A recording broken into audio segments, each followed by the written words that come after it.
social media is already an AI, right? That's really what it is, because it is not humans who are curating what shows up where. It's the engine that does it, right? And the engine makes the feed on LinkedIn and on Facebook and on Twitter, and it's an engine, right? So you can already safely say social media is essentially an AI. And then when all the things that have gone wrong with social media, you take that and you put in ChatGPT or any other engine of that sort. You can only imagine what is possible by having the same problem times 1,000. For example, tweeting every 4 seconds with a half-baked truth, by a bot, which is already possible. But with that bot, it would be humongous. Right. And so how do we prevent that, and how do we prevent this synthetic media to take over in presenting a sense of reality that is unbalanced or distorted or tainted or completely off the track? Well, you mentioned the word simulation earlier, and taking that literally, the emergence of digital twins, I think, is a very exciting technology which may help contribute to getting a more systemic understanding of the impact of tweeting non-truths every 4 seconds.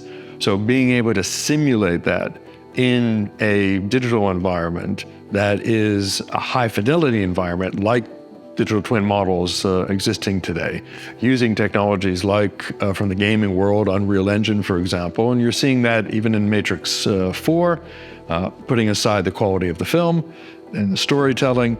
That, I think, is a very interesting space for us to be able to give us all the opportunity to really see how these new technologies will play out and influence human behavior, so that ideally in the real world, we will be in a better place to make decisions and make some choices that will ideally move us in a more positive future.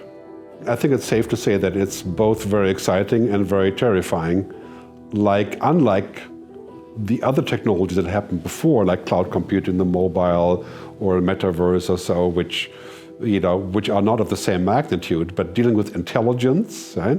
And answers and search and finding things, that's a very fundamental thing. So I think it could be hugely invigorating for people to say, I want to create a comic book, and I don't know how to do that, but now I can using these tools, right? On the other hand, it may also lead to people just repeating or using things that just reorganizing them in some way that makes them appear like they really are creators, Right. And I think there's a lot of inherent issues about the governance of that technology and the factor of control, right? And of course, so far we have not been very good at using technology to create collective benefit. There have been some technologies that have, for example, the COVID vaccine, that has created some collective benefit as a result, right? But many other technologies have led to more polarization, right? And more rich-poor behavior. And you can only hope that AI would be used in some way to create a more even playing field, right? And also put out the benefit of it. Well, and that's, I think, the exciting area that is emerging is more and more creativity. So you mentioned creating a comic book, and really able to combine ChatGPT or any other of those engines that are coming out with generative AI for creating art, whether it be stills, videos, or music. And if we tap into AI's ability to remove some of those more robotic activities, then we might have more free time, which might enable us to be more creative. And tapping into that cognitive activity is, I think, something that might also help with that more collective understanding that we're all in it together, and we need to use that unique human capability of creativity to be able to envision good futures and better futures, and also be able to mobilize people in, as you said earlier, a movement to be able to move towards that future, to be able to make some of the hard choices for that future. As a futures architect and optimist, I see that potential. And I think we've seen examples in the past as well with music, with the introduction to the Moog synthesizer.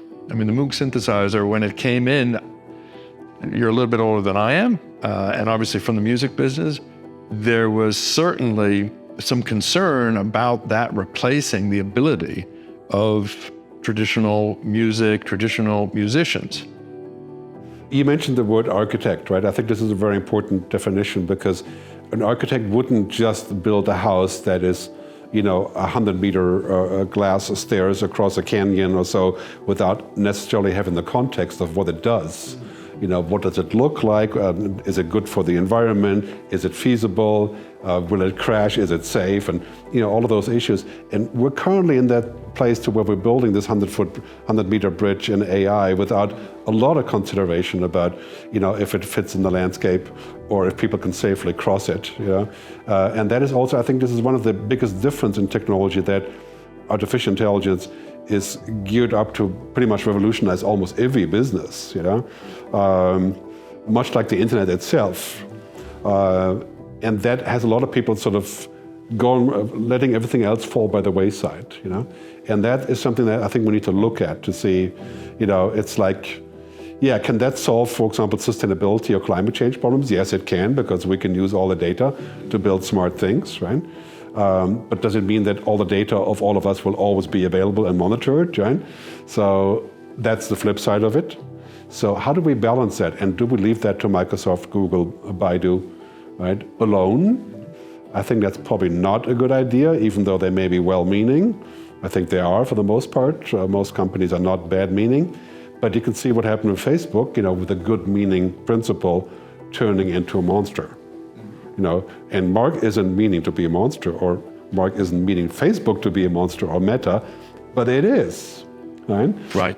It's kind of the Oppenheimer effect, And so they have to say that it's probably not a good idea if we have another Oppenheimer moment in history where we're building stuff that becomes bigger than what we can control.